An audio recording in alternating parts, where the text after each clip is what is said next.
Halo, Assalamualaikum warahmatullahi wabarakatuh. Bertemu lagi dengan saya Tursina Ismi Jawina di dalam mata kuliah laporan akuntan. Nah, di minggu ini di pertemuan kita yang ke-13, di sini saya akan menjelaskan mengenai satu aplikasi yang biasa digunakan oleh para auditor untuk mengaudit entitas yang berskala kecil dan menengah. Nah, apa itu aplikasinya? Yaitu aplikasi Atlas. Selamat menyaksikan. Nah, sekarang yang seperti teman-teman sudah lihat di layar teman-teman, ini adalah tampilan awal dari aplikasi Atlas itu sendiri.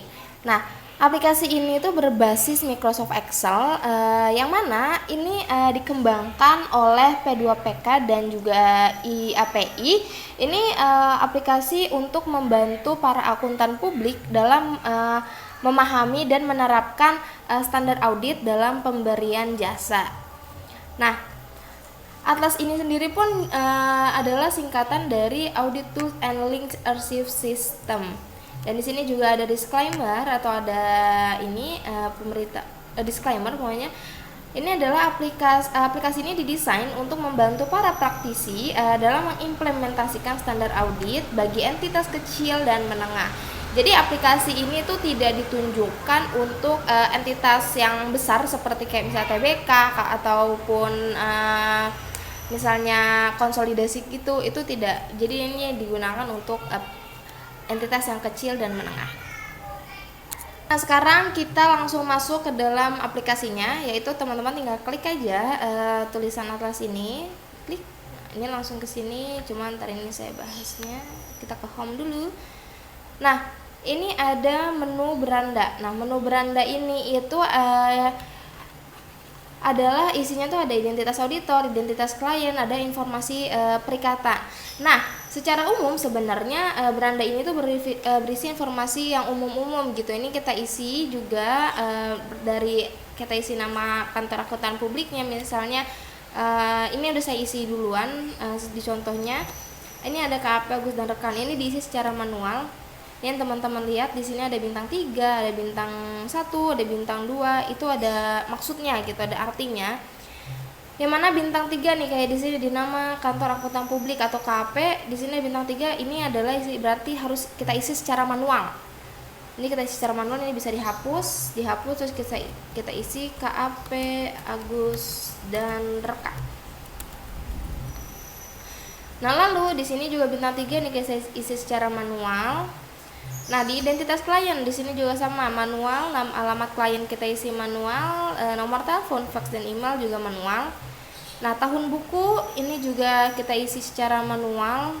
Ini kita klik aja terus kita isi tahun berapa yang akan kita auditnya. Misalnya ini 1 Januari sampai 31 Desember 2018. Nah, lalu di sini ada bintang 2 di tipe perikatan. Nah, ini kalau bintang 2 berarti itu adalah menu pilihan atau drop down. Nanti tinggal pilih kita nih mau audit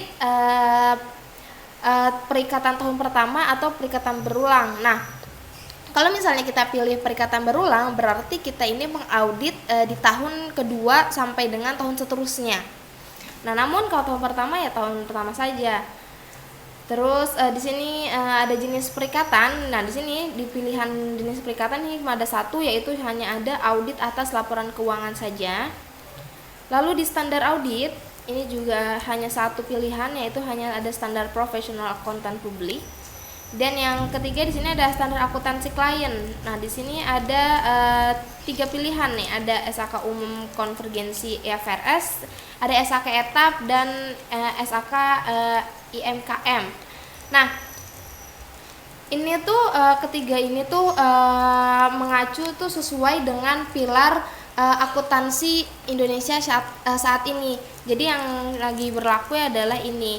Nah, ini tuh berurutan. Kalau SAK etap itu biasanya tingkatannya jauh, perusahaannya tuh jauh lebih lebih ke perusahaan yang perdagangan gitu. Nah, kalau IMKM itu kayak lebih bawah lagi, lebih entitas yang kecil gitu.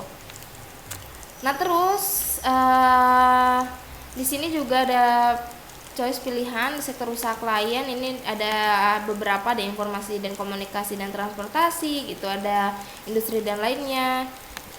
Terus di sini ada status kepemilikannya, swasta atau non go public, atau misalnya ini BUMN atau BUMD. Itu begitu. Nah, di sini kalau untuk bintang 1 ini akan diisi secara otomatis, ya. Seperti itu. Nah, sekarang setelah kita misalnya isi, oke ini sorry saya ganti dulu. PP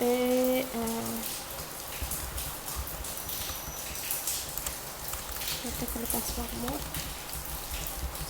Nah,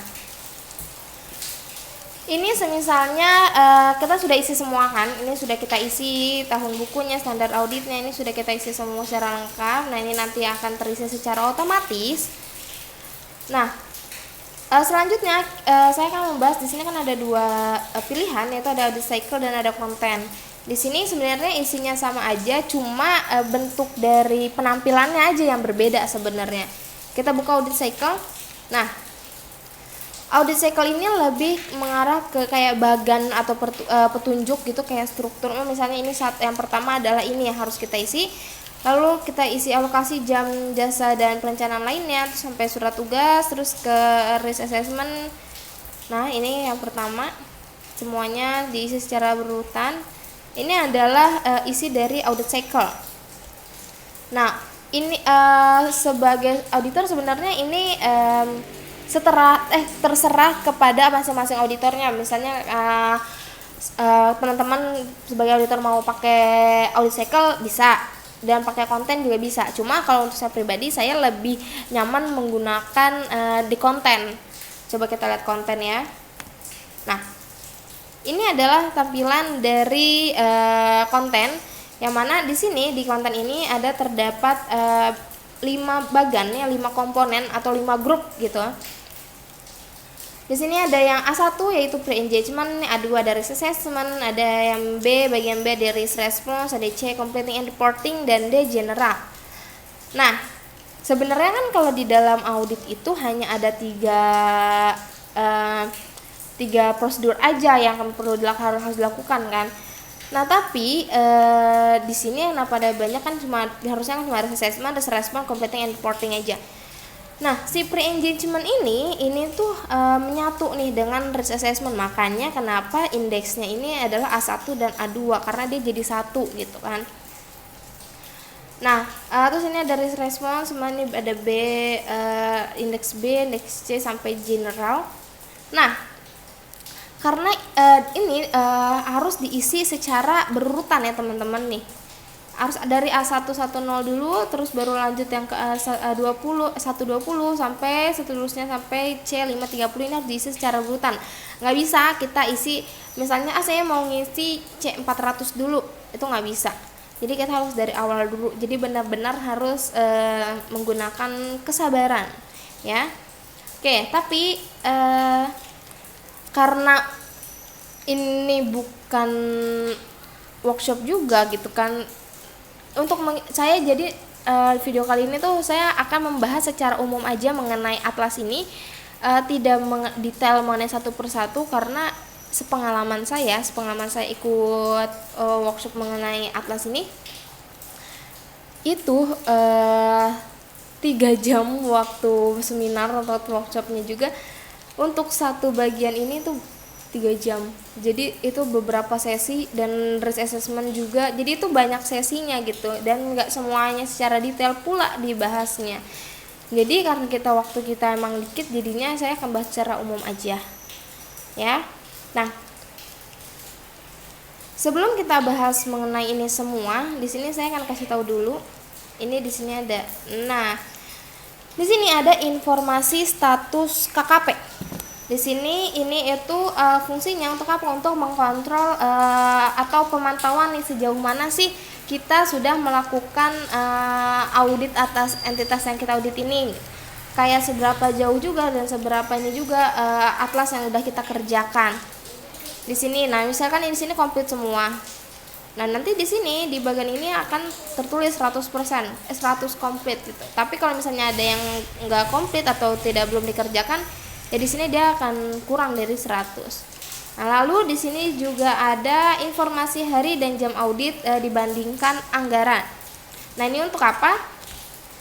kan kita sebagai seorang auditor misalnya, kita di sini memiliki budget hours ya. Budget hours misalnya contohnya kita mau audit entitas tersebut itu 100 jam. Nah, di sini 100 jam. Nah, kita buka. Nah, ini kita hitung dulu nih. Jadi si Atlas ini bisa bantu kita untuk menghitung apakah yang kita targetkan itu sesuai atau enggak, cukup atau enggak waktunya apa, ataukah overtime atau kurang malah. Jadi ini si Atlas ini udah bantu kita, oh ternyata kurang. Nah, di sini ini yang putih ini terisi otomatis dengan sesuai ininya, misalnya kita butuhnya berapa jam yang direkomendasikan oleh Atlas. Tapi semisalnya jamnya ingin lebih gitu dari apa yang Atlas ini rekomendasikan, itu juga nggak apa-apa, asalkan tidak yang sampai telat gitu atau misalnya sampai kurang waktunya, karena itu nanti juga kenanya ke apa-nya, ke kitanya gitu. Kita back lagi. Nah, kita lanjut ya teman-teman. Di sini saya yang pertama akan bahas dulu. Yang pertama kita bahas dulu mengenai pre-engagement. Apa sih pre-engagement? Nah, pre-engagement ini yaitu adalah assessment atas klien. Di sini kita nilai sebelum melakukan perikatan. Jadi kita lihat dulu nih entitas yang akan kita auditnya entitas yang seperti apa sih gitu. Nah, di sini juga ada alokasi jamnya gitu, jam yang akan nanti kita audit, jam yang kita akan gunakan. Terus ada surat perikatan, surat tugas, ada pernyataan independen, komunikasi dan tim perikatannya, tim perikatan nanti tim yang akan bantu kita untuk audit. Dan juga ada perikatan tahun pertama yang seperti apa. Ini saya coba buka yang indeks 1A110. Nah, ini dari nama ini adalah apa yang tadi kita udah isi di home, yang di beranda tadi kan kita udah isi. Nah, ini tuh nanti muncul secara otomatis di setiap indeks. Jadi kalau kita di Microsoft Excel biasa nih, nggak pakai Atlas, kita isi kayak gini kan kita harus copy paste gitu. Nah, kalau di Atlas ini nggak usah, jadi udah kayak nge-link sendiri gitu, kayak udah otomatis apa yang kita tulis di home itu nanti akan ada di sini semua. Nah, di sini maksudnya kelebihannya si Atlas ini di sini nih. Atlas ini tuh udah ngedesain ngedesain sedetail mungkin. Jadi tuh kayak misalnya dia merekomendasikan misalnya nih standar audit yang relevan nih, direkomendasi nih misalnya standar audit 210 atau 220 atau 300. Di sini udah dikasih clue gitu ibaratnya ya. Nah, lalu di sini ada referensi, ada jenis usaha klien. Ini di referensi home yang tadi sudah kita isi. Nih, bisa teman-teman lihat, bisa di home jenis usaha klien ada di sini. Nah, di sini perdagangan dan jasa. Terus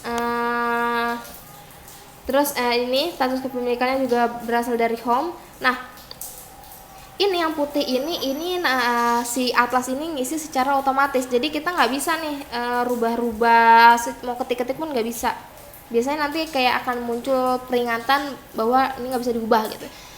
Nah, ini ada low, ada high. Nah, ini otomatis, ini sesuai dengan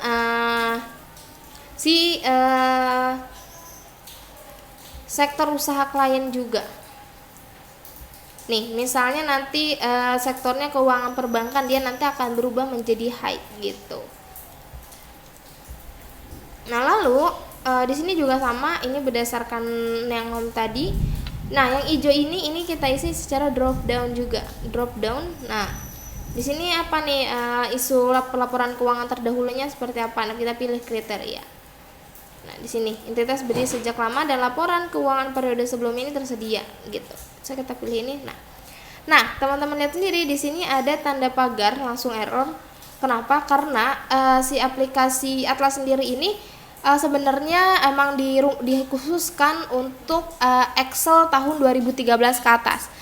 Nah, karena saya punyanya Excel 2010, jadinya tidak bisa terbaca. Jadi bukan masalah laporan keuangannya error atau enggak, itu enggak sama sekali. Jadi yang error adalah Excelnya.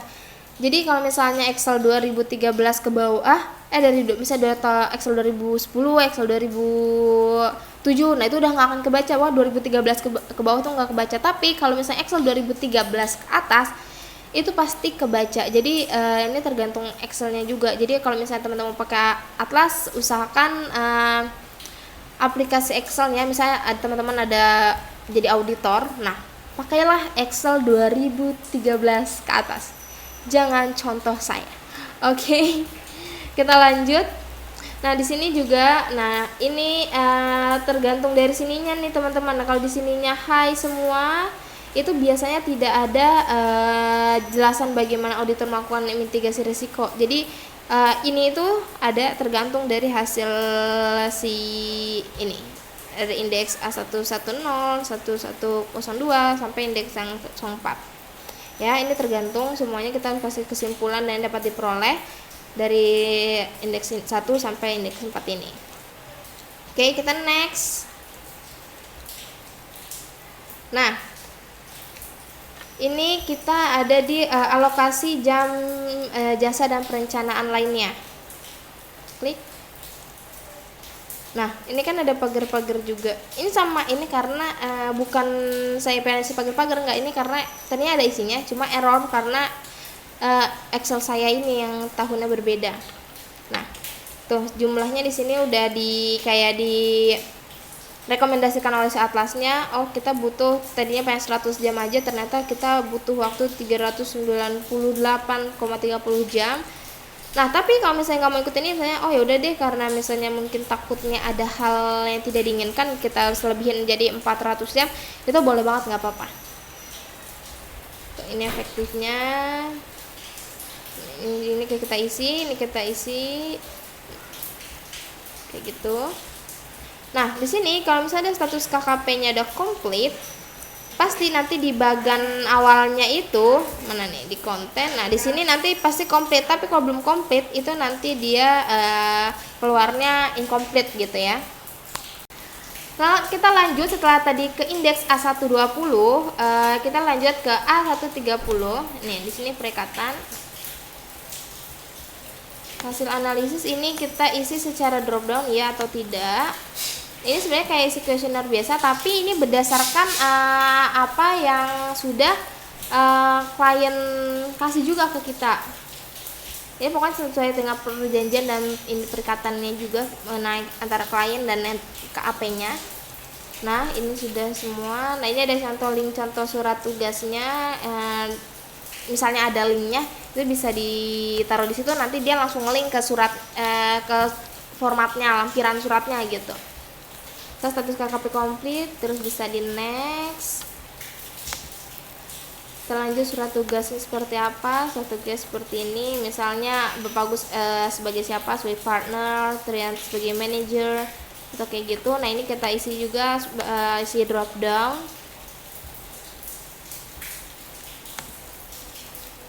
Terus ini ada pernyataan independensi, ini sama isinya.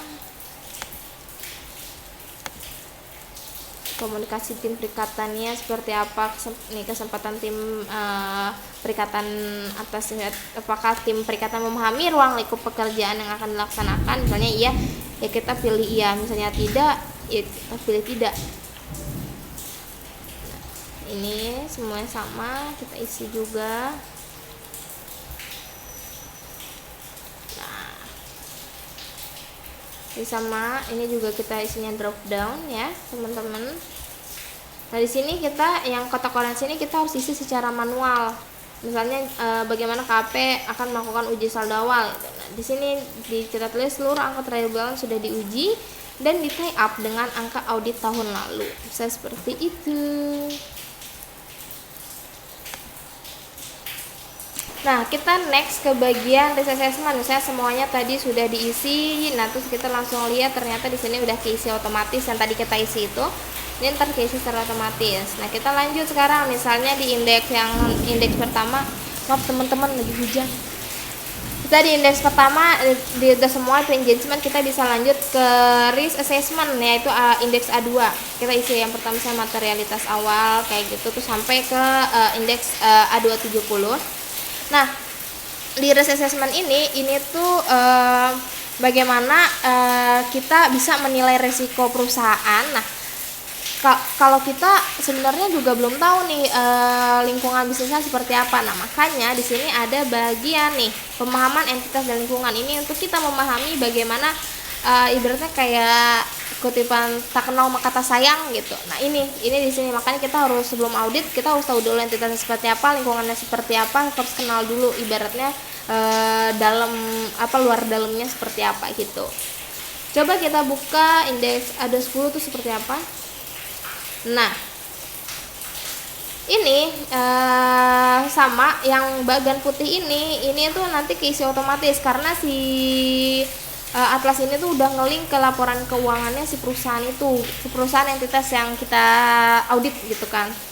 Ini ntar udah ngelink tuh atau udah ada tulisan otomatis terisi dari data laporan keuangan, udah ada catatannya. Nah, ini kita isi secara manual. Nah, ini kita harus benar-benar ini kita analisa. Terus ini isi manual, ini juga pertimbangan harus kita isi, harus diisi ya, nggak boleh nggak diisi. Nah, ini acuan saldonya terhadap apa? Ini kita isi secara drop down. Tiap tabel hijau itu diisi secara drop down. Ada total aset, aset bersih, itu tergantung entitasnya juga gitu. Ini semuanya udah. Nah, di sini kita juga perlu isi juga nih kondisi entitasnya. Pilih semua entitasnya normal atau entitasnya laba gitu. Ini perlu kita perhatikan juga ya.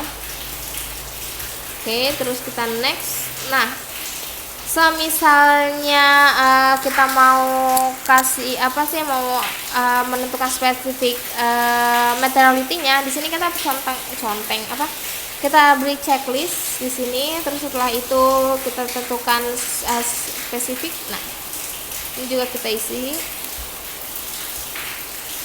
materialitasnya, performance materiality-nya di dot gitu, di klik. Ini si manual, ini drop down spesifik materiality-nya apa aja. Terus kita bisa back dulu, back. Nah, misalnya udah di sini status KP-nya komplit.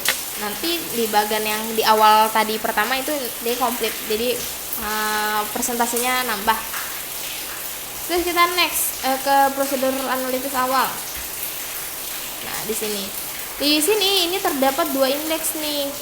Terdapat dua indeks mengenai analisis perbandingan data antar periode dan analisis rasio keuangan. Coba kita lihat ya. Nah, wih, kecil banget. Kita gedein. Nah, oke. Di sini yang biasa seperti biasa ini nanti keisi secara otomatis. Nah, yang oren-oren ini itu ntar kita isi secara manual. Jadi kita manual isinya gitu. Nah, terus nah, untuk kesimpulan misalnya kita udah selesai menganalisis semuanya itu, kita di sini kasih kesimpulan. Hasil analisis awal tidak terdapat resiko salah saji atau di sini terdapat salah saji material. Seperti itu. Jadi KP-nya komplit. Terus kita lanjut ke pemahaman entitas dan lingkungannya. Nah, di sini juga sama seperti tadi. Di sini ada beberapa indeks, ada indeks poin 1 sampai poin 8. No, nanti setelah misalnya kita udah misalnya kita buka yang mana ya? Ini deh. Nah, ini kita isi secara manual karena ini orang-orang semua. Nah, ini diisi secara drop down pilihan. Ini diisi berdasarkan data juga, harus semua berdasarkan data dan apa yang udah si entitas kasih gitu ke kita kan. Ini ada informasi, ada kesimpulan. Jadi setiap kita isi selalu ada simpulan yang harus kita isi itu menggunakan drop down. Terus selanjutnya, tadi belum ya. Jadi kita buka salah satu aja ya teman-teman. Saya 23 namanya apa? Nah, ini juga drop down biasa sama kayak tadi. Sama simpulannya.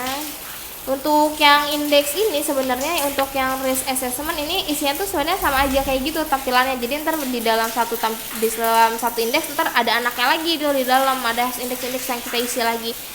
Jadi nggak cukup hanya berapa indeks ini gitu. Coba kita yang buka indeks yang terakhir, yaitu komunikasi dengan TCWG dan SPI. Nah ini kayak begini, cuma gini doang. Ini kayak dari simpulan yang tadi atas-atasnya. Terus ada apa lagi, mau control is that. Nah sama kan, ada indeksnya. Terus di sini kita kasih kesimpulan setelah misalnya ini udah diisi semua, kita kasih kesimpulannya gitu. The big content. Nah sekarang kita lanjut nih, setelah misalnya kita udah isi pre-engagement, kita isi risk assessment udah selesai. Yang kedua itu kita boleh lanjut ke risk response. Apa itu risk response? Ini isinya tuh ada worksheet, ada estimasi akuntansi, di sini indeks-indeksnya peristiwa kemudian, terus ada juga sampai ada informasi segmen. Di sini ada komitmen dan kontingensi. Nah, komitmen dan kontingensi ini tuh kayak misalnya ini ya, perusahaan ini sedang lagi ada perkara misalnya di pengadilan. Nah, ternyata tapi hasilnya belum keluar. Nah, itu namanya adalah kontingensi. Nah terus ada kelangsungan usaha juga. Kalau kelangsungan usaha ini mana? Kita buka ya kelangsungan usaha. Nah di sini untuk kelangsungan usaha, nah yang analisis Z-code ini juga udah ditentukan memang rumusnya seperti itu, bukan yang ngadi-ngadi gitu, bukan yang asal aja gitu, bukan. Ini udah ada rumusnya, terus nanti dia isi. Kita isi juga, ini otomatis ya seperti biasa, putihnya otomatis. Ini kita isi menggunakan drop down terus semuanya, terus kita beri simpulan. Nah di kelangsungan usaha ini kan sesuai tergantung dengan opini yang kita kasih kan. Semisalnya kita beri opini wajar tanpa pengecualian. Nah selepas kita beri opini itu, si perusahaan ini nggak boleh tutup nih, nggak boleh kayak nggak boleh pilot sampai tanggal opini yang sudah ditentukan. Misalnya tanggal opininya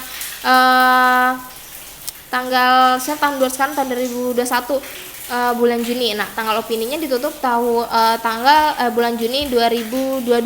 Nah sampai bulan itu, sampai Juni 2022, si perusahaan itu nggak boleh tutup. Jadi harus sesuai dengan opini apa yang dengan auditor kasih itu. Tapi kalau misalnya ternyata udah kayak mungkin si perusahaan ini tutup karena ada satu hal yang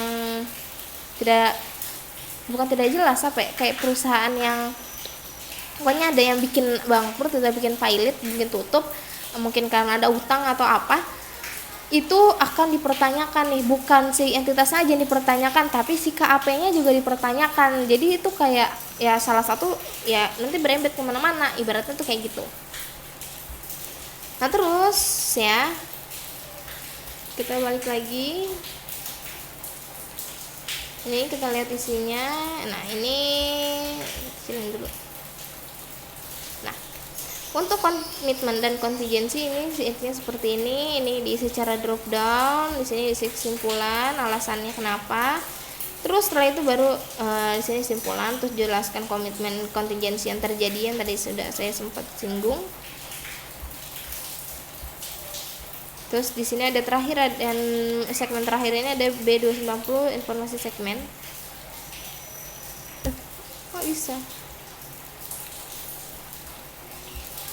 Oke, kita next saja. Nah, terus misalnya kita sudah isi bagian ini semua, yang dari indeks B100 sampai 290, kita lanjut ke indeks yang terakhir, yaitu di bagian completing and reporting. Ini udah kayak selangkah terakhir. Nah, di sini terdapat ada penilaian materialitas final, ada prosedur analisis final, ada review pengungkapan LK, laporan keuangan, penelaahan, terus evaluasi bukti audit, review LAI, audit final memorandum, terus laporan auditor independen final. Nah, di sini kan ada prosedur analitis final. Tadi kita sempat ada prosedur analitis awal. Nah, jadi di prosedur analitis final ini tuh kita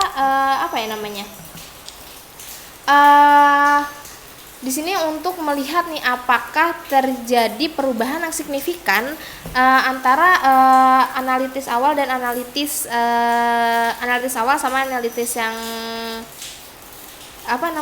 yang final gitu kan.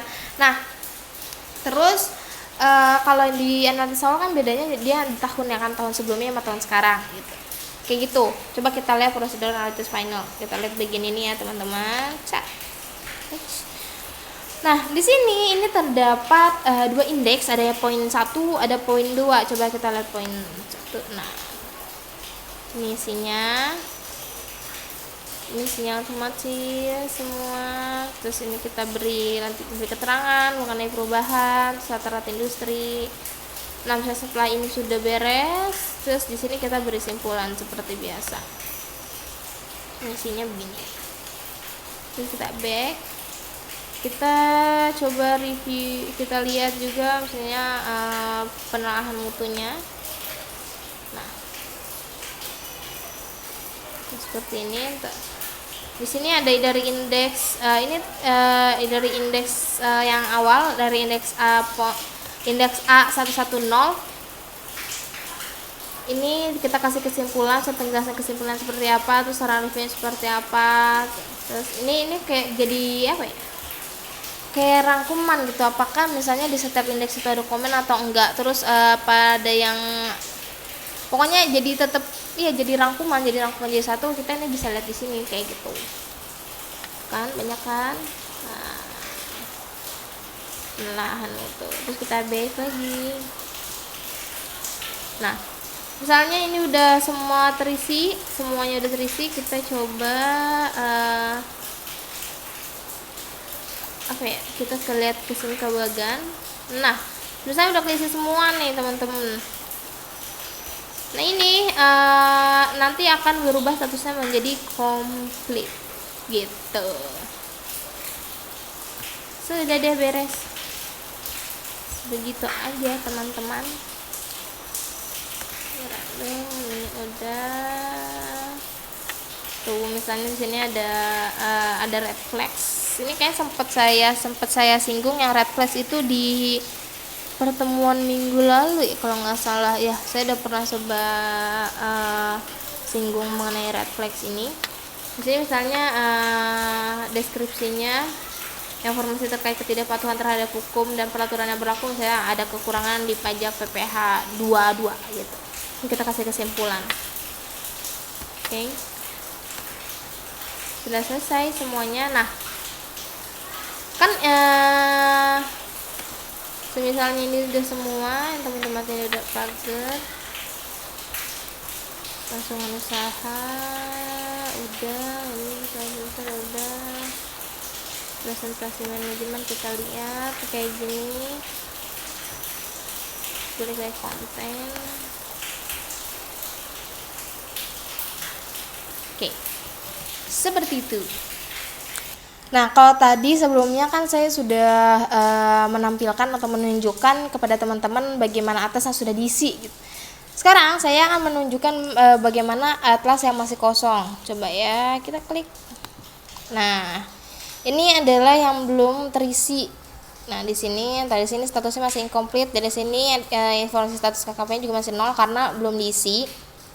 Oke, seperti ini. Kalau belum komplit, terus kita back ke home. Nah, ini semuanya sama, belum diisi. Kita lihat juga ke konten. Nah, di sini karena tadi kita belum isi di beranda, di sini jadi hasil di sininya masih kosong. Sekarang coba semisalnya kita coba isi.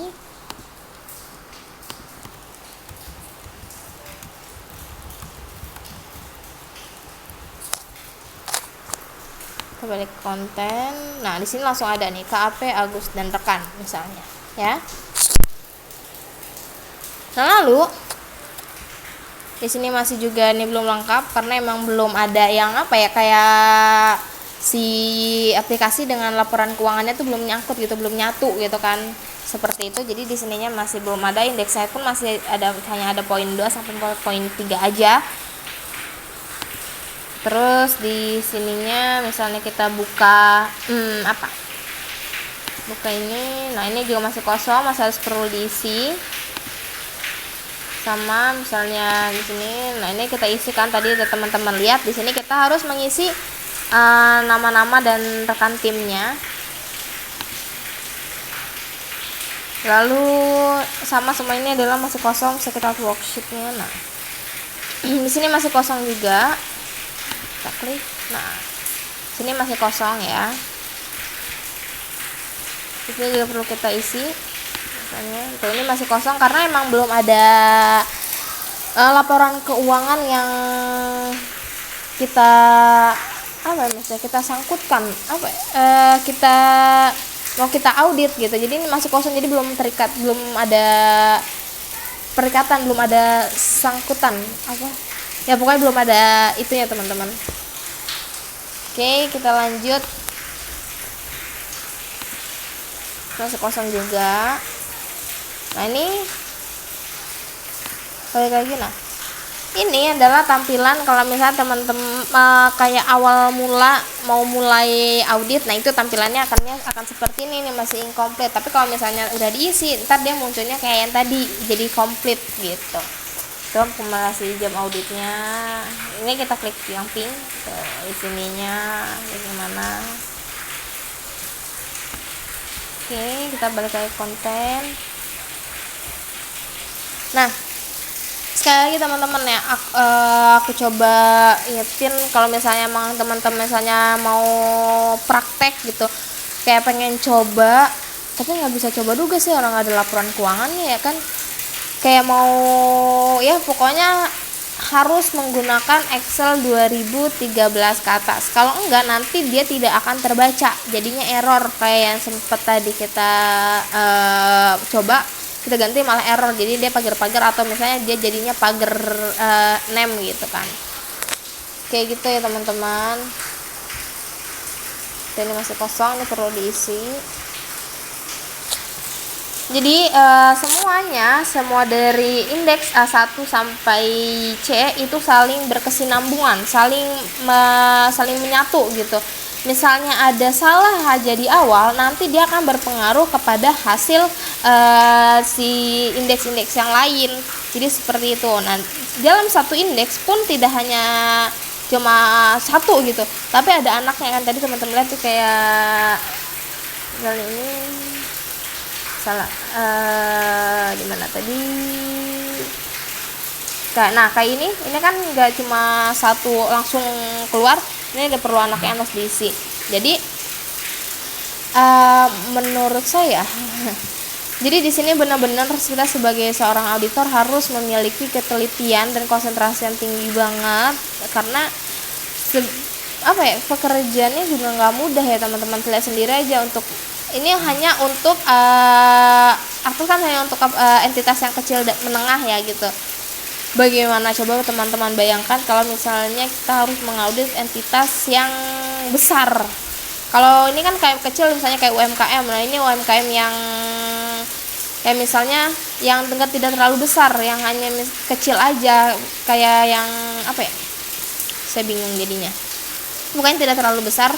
Terus kalau misalnya udah TBK, udah konsolidasi, itu sangat amat mantap ya. Begitu teman-teman. Oke. Nah, sudah selesai, semoga membantu. Maaf ya teman-teman kalau videonya lagi hujan. Oke. Nah, mungkin cukup sekian dulu video saya kali ini. Semoga apa yang tadi sudah saya sampaikan sedikit membantu dan sedikit bermanfaat, semoga.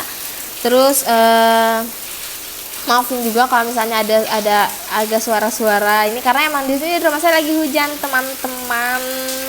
Jadinya ada suara-suara air hujan yang turun. Oke, anggaplah ini background supaya tidak hening banget. Oke, di sini juga saya minta maaf misalnya saya masih ada salah, karena saya belum secara karena saya masih mahasiswa, saya masih belajar nih, masih coba memahami si aplikasi Atlas ini. Dan saya juga belum sejujurnya ya, sejujur dari hati terdalam saya belum benar-benar praktek langsung menggunakan atlas itu seperti apa. Jadi semoga apa yang saya sampaikan ini dapat membantu teman-teman sedikit. Mohon kurang lebihnya mohon maaf, karena saya masih belajar juga, jadi pasti masih banyak salahnya. Kalau misalnya teman-teman masih ada yang mau ditambahin, teman-teman bisa banget komen di kolom komentar ya. Karena dan saya juga di sini bukan pengisi workshop yang sangat mahir dengan atlas, tapi saya selalu berusaha sebisa mungkin, semaksimal mungkin untuk memahami setiap materi di setiap minggunya. Oke, cukup sekian video dari saya. Wassalamualaikum warahmatullahi wabarakatuh.